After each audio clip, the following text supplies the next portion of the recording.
আসসালামু আলাইকুম ভিউয়ার্স, এই যে দেখতে পাচ্ছেন ভিউয়ার্স, আমাদের লিচু ভাঙার কাজ শুরু হয়ে গিয়েছে আমাদের গুরুদাসপুরে। দেখতে পাচ্ছেন লিচু ভাঙার পরে গাছ থেকে নামানোর পরে এই যে আমরা গাদি দিয়ে রেখেছি, তারপরে এই যে সবাই কাজে ব্যস্ত, সবাই এই যে বাছাবাছি করতেছে।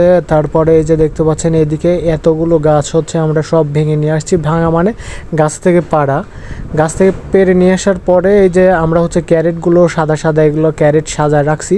এখানে আমরা লিচু ভরে তারপরে ঢাকা পাঠায় দিব বিক্রি করার জন্য, বাংলাদেশের সব প্রান্তে চলে যাবে। এই যে লিচুর থোপাগুলো দেখতে পাচ্ছেন, কত বড় বড় লিচু, একদম লাল লাল রঙের লিচু। আর এই যে দেখতে পাচ্ছেন এই ঝুড়গুলো ঢাকিতে রাখা হচ্ছে, আর লিচুগুলো পরিষ্কার করে এই যে এক এক করে ঝোপা বাঁধা হচ্ছে। তারপরে এই যে ঝোপাগুলো ক্যারেট করা হচ্ছে, মানে প্রসেস করা হচ্ছে, মানে দূরে কোথাও পাঠানোর জন্য, যেখানে হচ্ছে বিক্রি করা হবে, আড়তে পাঠানো হবে আর কি। আমরা এগুলো করতেছি। আর এই যে দেখতে পাচ্ছেন কত সুন্দর করে বাঁচতেছে, মানে ঝোপা বাঁধার জন্য আর কি। ঝোপা টোপা বাঁধার পরে তারপরে হচ্ছে এই যে এখানে বাঁধা হচ্ছে, এইভাবে একটা একটা করে 50টা করে একটা থোপা তৈরি করা হচ্ছে। তারপরে এটা ক্যারেট করে